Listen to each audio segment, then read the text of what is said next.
There's a pot of gold at the end of the rainbow. I remember my mother telling me that. I remember because I wanted to get to it and just take the money. We needed it. Then I asked her, where does the gold come from? And she'd say the gold came from the top of a rainbow cloud. No, rainbow clouds are these thin clouds that hover in the sky. You can almost never see them until they circle the sun and give it this hazy halo of color. A rainbow halo. A rainbow cloud.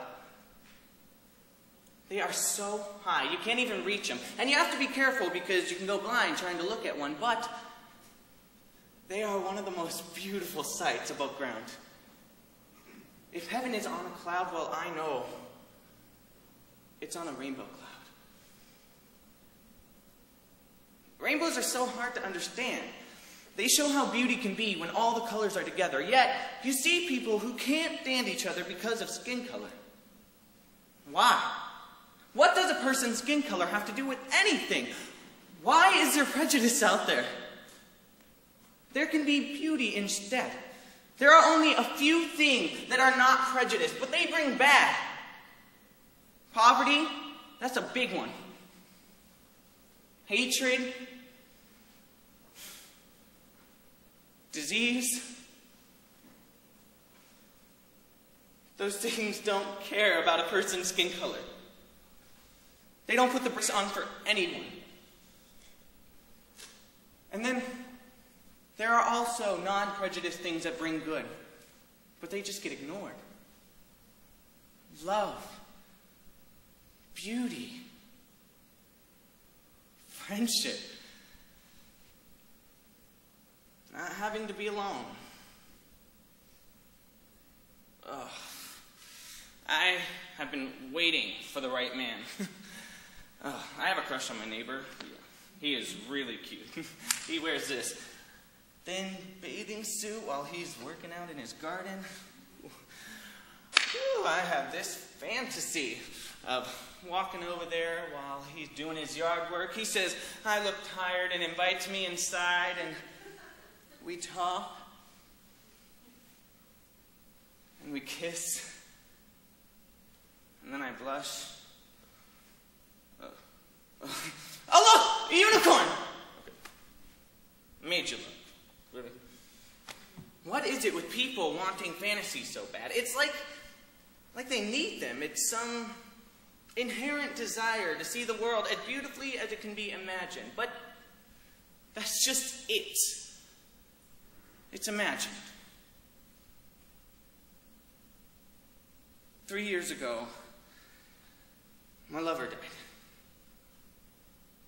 Suicide. Maybe I'm to blame, maybe I'm not. I haven't figured that one out yet, but he believed in fantasies. He believed that if a person tried hard enough, that anything can happen. Oh, well, my life never became any easier, and his fantasies never became real. He wanted them to. He tried, but I guess it just wasn't meant to be.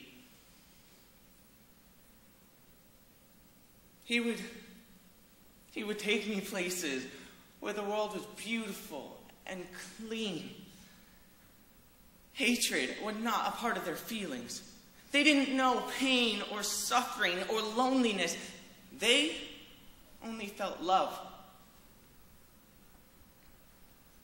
Unfortunately, those fantasies were for the two of us, relaxing by the fire with a nice glass of wine and some mellow music in the background.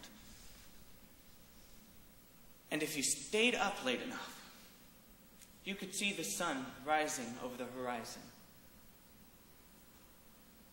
The warmth it radiated, it brought forth the smell of clean flowers, of life, of nature doing its work.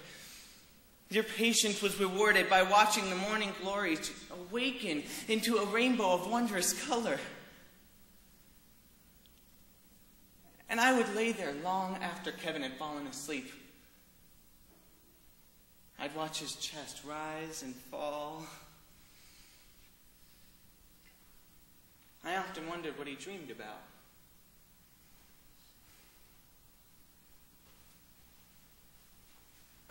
I loved him. And he loved me. We were so perfect together. I would kiss him on the cheek, and then I'd rest my head on his chest, and his gentle heartbeat would lull me to sleep. It was safety. That security in knowing that he was there. I would pray to God to never let this end. But it had to. Nothing lasts forever.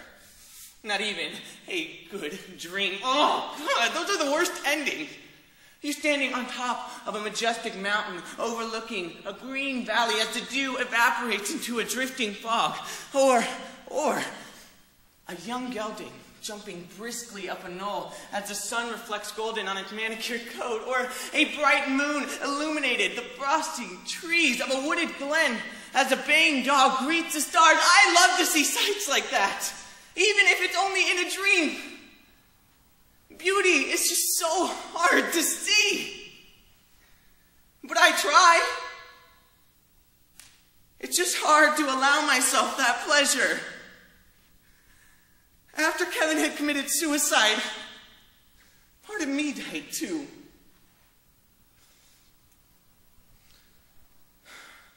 It was hard for me to open up and allow myself to love anyone. I needed seclusion. Sometimes I still do. I needed to let that hate go.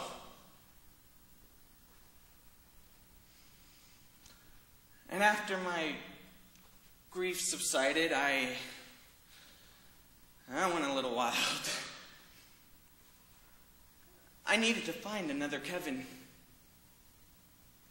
I needed that security. I tricked out a lot. And that is not the way to form a lasting relationship. And everybody just thinks you're a slut. And I'm not that. Okay. Self-denial. Oh, God, I was a slut. I guess I just figured that if people knew I was sleeping around, that somebody would come to my rescue. But all it did was leave me lonely. Even lonelier than I'd been before. Is it possible to go back to the way things were? I met this new guy, Mark. He was a close runner-up to Kevin. He had blonde hair, and his views were a little more realistic. He took things for face value, and I could never replace Kevin, but Mark was a great substitute. Mark only had one flaw. He liked strange meat. And for those of you who don't know what that lingo is, he liked to sleep around. I never thought that Mark would hurt me, but he did. Gossip? We love gossip. Tell us. Mark caught the disease. Acquired immune deficiency syndrome. AIDS. He struggled with it for a few years, but it's hard to keep fighting when you know it's a losing battle. He was a man. Men are supposed to be able to conquer the world. He tried! He didn't want to leave me, but he knew he had to. At least, he was in a coma for his last few days. At least he went quietly. Knowing that has helped me a lot. I couldn't bear the thought of another person that I loved dying in pain, agonizing pain. But before Mark died, he went through 2 years of it. His skin would break out into a wild, itchy rash, and his mouth would dry to the point of his teeth weakening, and his hair, it would fall out in handfuls. I was there the night he went into his coma. He took my hand, and then he looked me in the eyes, And he said, I love you. Don't leave me. Just let me rest. And then, I couldn't see straight. I wanted to die. I had to. Something was wrong with me. In 4 years, I had killed 2 lovers. What was wrong with my love? Why couldn't it keep the people that I cared about from dying? All I wanted was one more day to will him well, to treat him like my little Kevin. Mark! And to say I'm sorry. Damn it! Ugh. I'm so sorry. I can't keep this thing from killing you.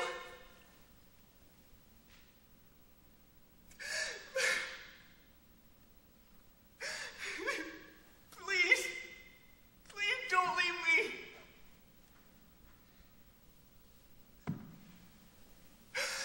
Don't leave me.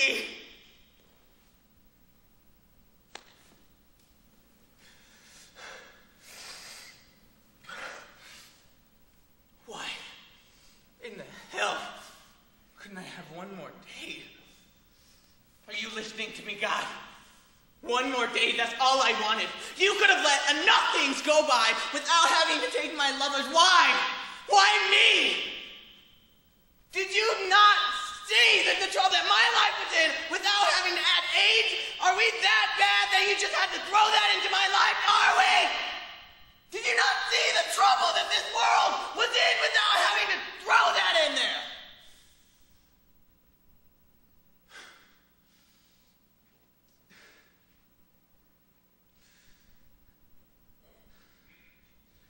After they decided to pull the plug on Mark's life support,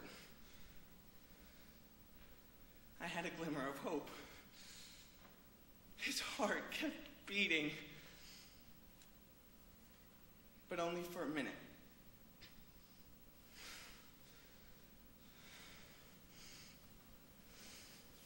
Three heartbeats.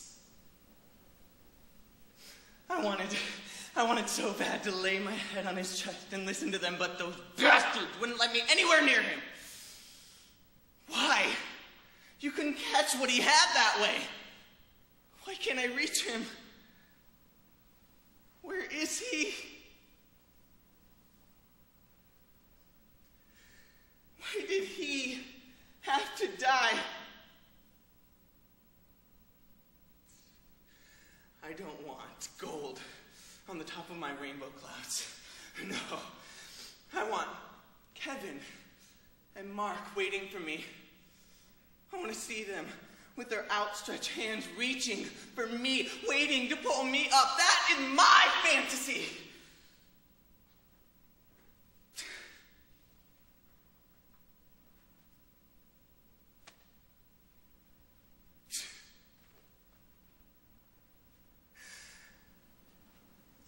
There's a pot of gold at the end of the rainbow. It just keeps getting further and further away. And that gold comes from the top of a rainbow cloud. Can't see it because you'll go blind. I need to see them. I need to reach them. Why is everything that I want just out of my grasp?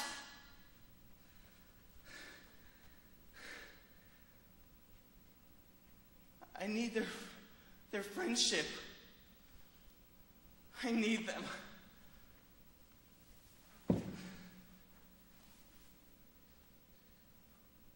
I need a friend. I'll be your friend. Just one friend, that's all I want. I'll be your friend. You promise? I promise. Forever. Forever. No matter what. No matter what. I just found out I have AIDS. One friend. That's all I want. One friend. And you'll stay beside me? Despite the fact that I have this disease. Despite the fact that I will leave you. Despite any of that? Despite all that. Don't leave me. Never. You're my friend.